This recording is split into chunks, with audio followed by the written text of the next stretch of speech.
Hello people! So the holiday season is already upon us, so I thought I'd help you guys out and make a phone buying guide, because that's the type of guy I am. So this is what's going to be happening. I will be highlighting the 8 best options you have in the field of phones.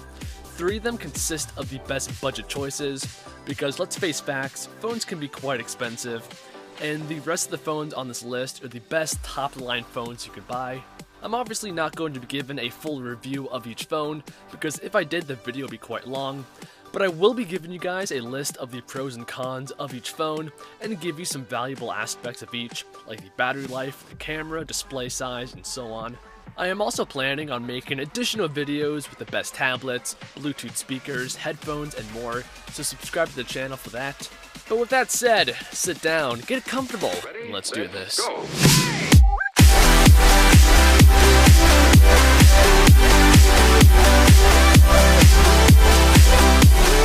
Let's begin with the budget phones. Now, don't get misleaded, these are excellent phones that will satisfy the needs and wants of most people. So topping off the list is the 2nd gen Moto G. So the positives. This phone has a 5-inch 720p display that looks absolutely fabulous. It only cost $180, completely off contract.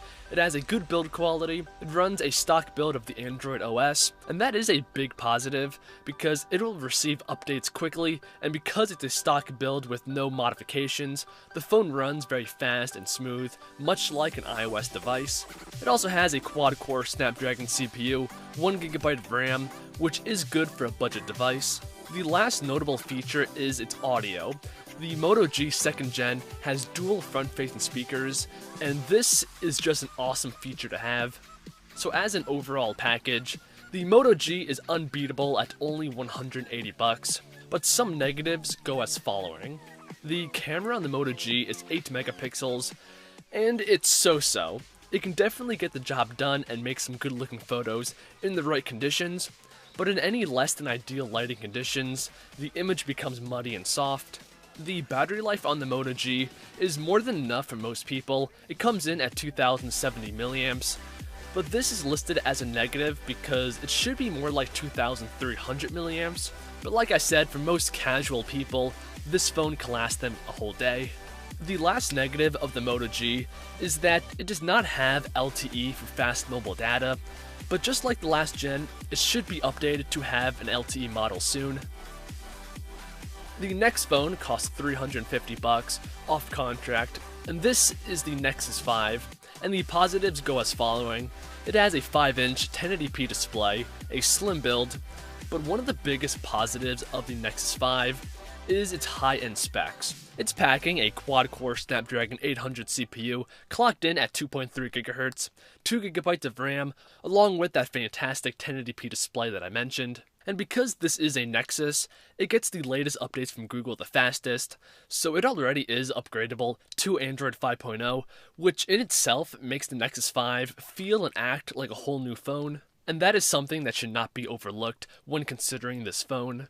The Nexus 5 has a 2300 mAh battery capacity, which I was going to list as a negative, but with the new 5.0 Lollipop update, the battery life has been noticeably improved because of its new optimizations and new features to save the battery life. The only real negative of the Nexus 5 is its camera quality.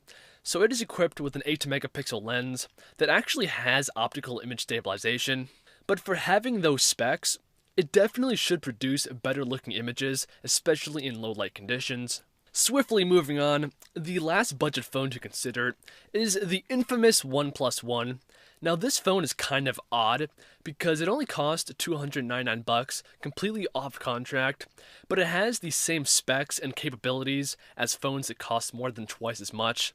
So for those of you spec heads, it has a quad-core Snapdragon 801 CPU with 3GB of RAM, a 5.5-inch 1080p display, a 13 megapixel camera that can film in 2160p. It basically has it all, but the only negative of this phone is that right now it is close to impossible to actually buy one of these phones. And that is due to the fact that this OnePlus One is always sold out and uses this invite-only system. But hopefully soon you will be able to buy this phone like you would with any other device. But this is one of those classic situations of high demand and low supply. So that's the end of the budget phone segment. Now it's time for the big kahunas. I find it only just to begin the list with the Google Nexus 6, because this is the newest of the bunch, and possibly the best option, especially if you're a geek. So the positives. This phone has a beautiful high-res 6-inch display with a 2K resolution. It also uses AMOLED technology, which, let's face facts, is much better than IPS.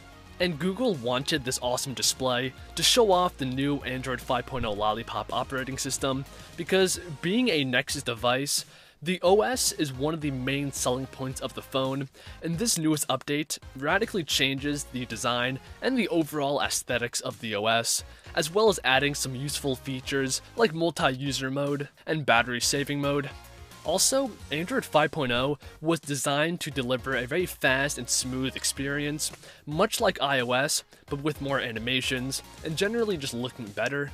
The Nexus 6 also does not disappoint when it comes to the specs. This phone has every latest top-line specification you could possibly want at this point in time. It has the latest Snapdragon 805 CPU, clocked in at 2.7 GHz and backed up by 3 GB of RAM. Supplying it all is a massive 3220 mAh battery. When it comes to the optics, the phone has a respectable 13 megapixel lens with OIS and can film video in 2160p. And as you can imagine, this can produce some excellent looking images. The funny thing is, this is one of those few phones that really have no negatives. The phone costs $650 off contract and will most likely cost about $199 with the contract. So overall, this is a fantastic option and will be the first in line to receive updates from Google. So next, let's talk about the Samsung Galaxy Note 4. Now this phone is identical to the Nexus 6 in a lot of ways. It has all the same specs, but it has a 5.7-inch display, a 16 megapixel camera, and an S Pen. But the biggest difference between the Nexus 6 and this Note is Samsung's own TouchWiz. As I mentioned, Android 5.0 is an amazing OS, but Samsung will take that OS and completely change how it looks and add a lot of random features that you may or may not use. And because Samsung adds this skin, it delays the update, so the Note will not see this major 5.0 update for months, and when it does finally get it, it will look much different in comparison to the Nexus 6. Now some people like this skin, but personally I would much rather use Android 5.0 stock the way that Google intended it to be. But moving to the next phone, this is the Moto X 2nd Gen. Now this phone also has a lot in common with the Nexus 6. After all, the Nexus 6 is actually based off of the Moto X, and the Moto X is considered to be a high-end phone, but it doesn't quite have as good top-line specs as other phones like the Nexus 6 and the new Note. So the phone has a Snapdragon 801 CPU clocked in at 2.5 GHz and has 2 GB of RAM. It's equipped with a 5.2-inch display with a 1080p resolution. So that means that this Moto X 2nd Gen is one of those few good phones that doesn't have a massive display. And much like the Nexus 6, this phone has an awesome build quality with a metal band going around the outside of the phone and has a single front-facing speaker. But this phone does have two negatives. One is the battery life.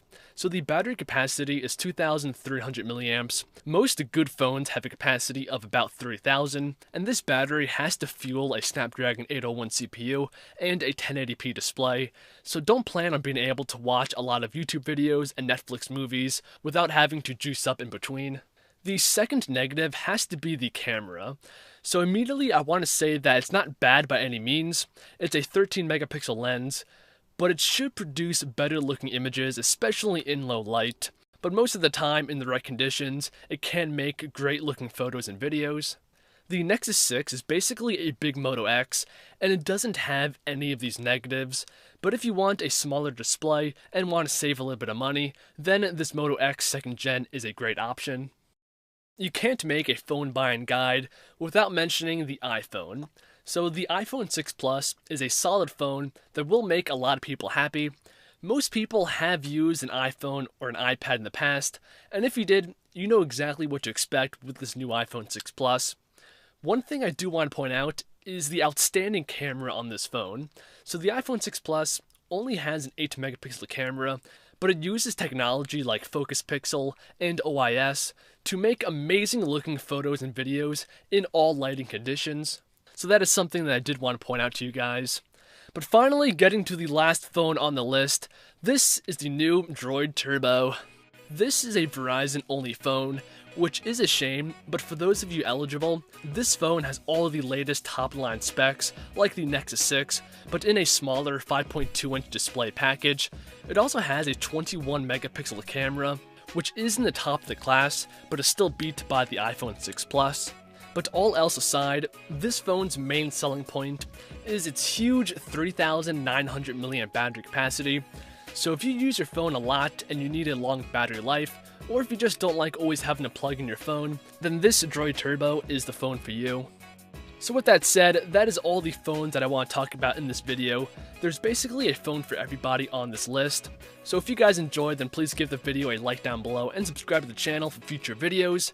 And I'll see you fine people in the next one. Be a proud geek, and God bless.